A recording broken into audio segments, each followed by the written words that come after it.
Hi all, it's Ali in the house. How's things going? It's Sunday evening here and I wanted to show you something. I want to show you this picture.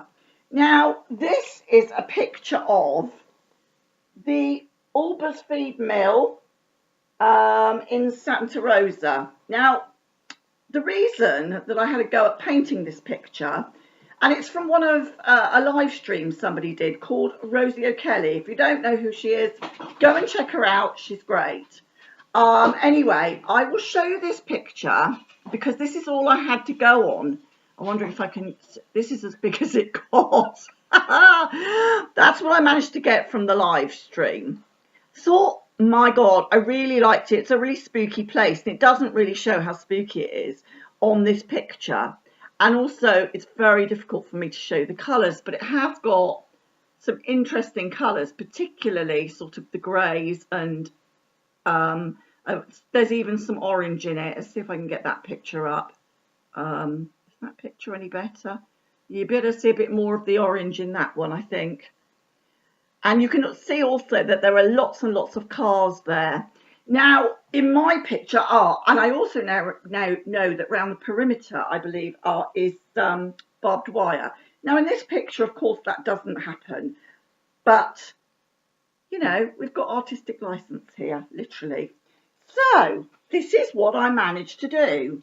Please forgive me, perspective isn't my greatest asset. I'm a bit of an abstract girl myself normally, but I thought it would be fun to have a go at this, trying to show you it. I've actually put this up on Twitter. Let me get it straight. That's it.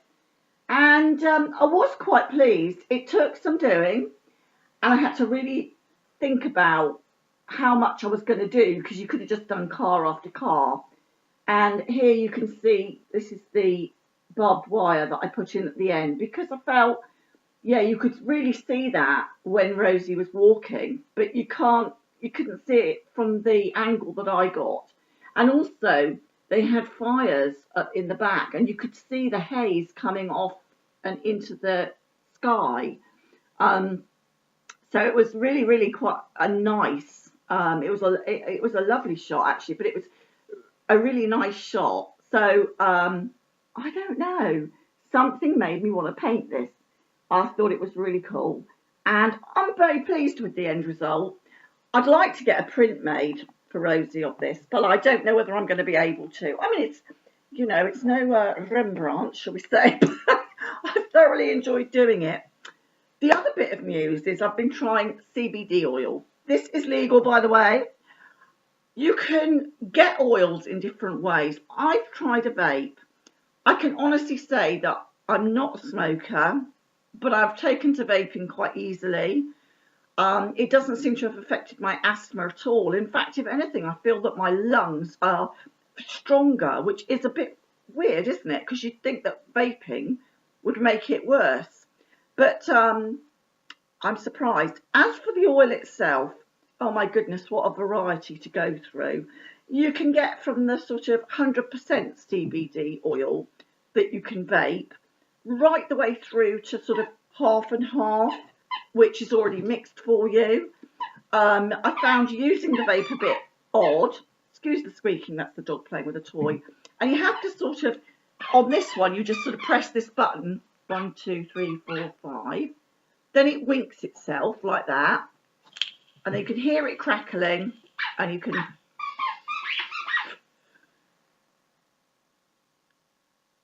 take a breath in. And I haven't found it. I always feel like Puff the Magic Dragon, you know? I mean, let's be honest, this is steam. But it does, it reminds me, I want to start singing Puff the Magic Dragon lives by the sea. And you are being a pain in the arse. Sorry, that's not part of the song. This is Rolo being very bombastic this evening. So, sorry, I got digressed.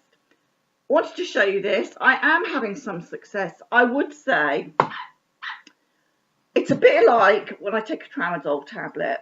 It takes the edge off, a bit more than the edge actually. So you go from sort of feeling, when the pain's really bad, I go from feeling sort of like it's back to manageable. And I think, you know, this is really expensive. A tiny bottle of concentrate, and that's without mixing it, was like 40 quid. I mean, £40, that's a lot of money. And since if you keep sucking away on it, one, your body, I'm sure, is going to get more used to it, so you need more. So I think it should only really be used when you really, really need it. But I didn't choke myself to death on it, which I thought I was going to do. And I've also been quite frightened to think that, you see, this bit is going to suddenly blow up in my face. Don't ask me why, but you see the crackling and that? I've got this feeling that when I do that, I feel like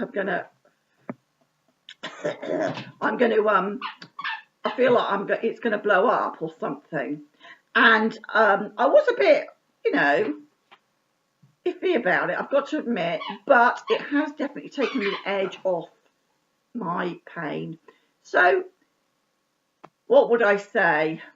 Is it psychosomatic? I even wondered that, but I'm not really one for herbal things because I've always thought they were a bunch of shit, I'll be honest. I mean, homeopathic stuff, things like that, I'm just not into it at all. I just think it's just a heap of hogwash. But I honestly can say that there is a difference, and I would give it a 5 out of 10.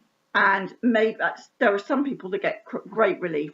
Maybe I haven't found the right sort yet. Maybe I've got to mix it differently, maybe a bit stronger. Maybe I should put more drops in. I know that, it's all trial and error to see what suits me, but I am having some success. So it's worth the trial. It is a lot of money to invest to try it. I did ask the doctor about it, and she looked like she was sucking a lemon when I asked her for CBD oil. She sort of went, we can't comment on that because we can't prescribe it. So, fair enough, they don't prescribe it. I'm hoping that certainly the next 12 months, things will change here. I would like to see cannabis legalised, just because that would be another helpful substance, I believe, to add to this. I've been doing quite a lot of reading. I've never been up for sort of cannabis being legalised, but the more I've got to reading about it, and the more experience that I've had with youngsters growing up using it, and I do not think that is a good idea at all. It changes the brain pattern. But having spoken to them, now they're grown adults, and how they feel about it, I've actually had a change of heart on this. I think by legalising it brings it out and into the open, and it's something that, because it's legal, opens the discussion up for parents and child, a bit like alcohol does. We all know that alcohol is bad in large quantities, and we don't know what cannabis oil is going to do, or cannabis, skunk and all that. We know that skunk is lower grade. Anyway, I've been watching a lot on it, and just because I've been researching CBD oil, and the two apparently go together, but the one's not legal here. So that's the legal one, and I do have some benefits. So I'm sorry, I'm rattling on a bit here. Probably the vape. And I wanted to show you this picture, and thank you to everyone who subscribed, and a very, very big thank you to Toby's followers, Birdkeeper Toby, who was so generous to me the other day. I may have thanked you on the last one, but in case you missed it, I'm thanking you again. Lots of love to you all. Bye.